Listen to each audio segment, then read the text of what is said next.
नाज़रीन, अवामी न्यूज़ में ख़बरनि जो सिलसिलो जारी है। नुक़्ते से तव्हांखे कलोई खां ख़बर ॾींदा हलूं त इंतिज़ामिया जी बेध्यानी सबबि कलोई शहर गंदगी जे वर चढ़ी वियो। इन हवाले खां वधीक तफ़सील ॿुधाए रहियो कलोई में अवामी न्यूज़ जो रिपोर्टर मोहम्मद हसन नोड़ियो पंहिंजी इन रिपोर्ट में। कलोई में गंदगी वर चढ़ी वई।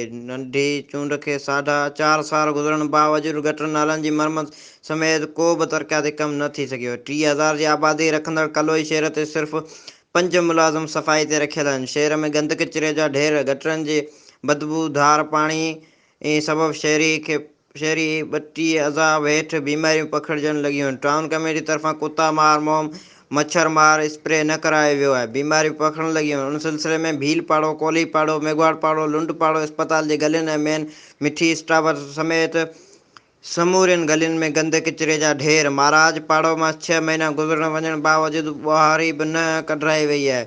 नंढा वॾा मर्द औरतूं स्कूली ॿार ॾुखाइनि खे मुंहुं ॾियण लॻा आहिनि। यूसी वाइस चेयरमैन जा हिक ॿिए ते इल्ज़ाम आहिनि। ख़बर मूजिबि कलोई शहर जी इंतिज़ामिया लापरवाही सबबु गंदगी जी वर चढ़ी वियल आहे।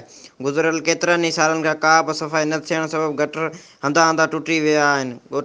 शहरियुनि समाजी वर्कर मौली मोहम्मद रमज़ान लुंड ऐं नंदलाल असगर ऐं ॿियनि जो चवणु आहे त शहरी में पाणी गंद थियण सबबु शहरी काफ़ी मुश्किलातुनि खे मुंहुं ॾेई रहिया आहिनि। शहरियुनि आला इख़्तियारनि वसवारनि खे पुरज़ोर अपील कई त शहर मां गंदगी कढाई वञे ऐं शहर में सफ़ाई पुण कराई वञे। वधीक ख़बरनि ऐं तफ़सील लाइ विज़िट कयो अवामी news Facebook page, YouTube page ऐं अवामी न्यूज़ वेबसाइट।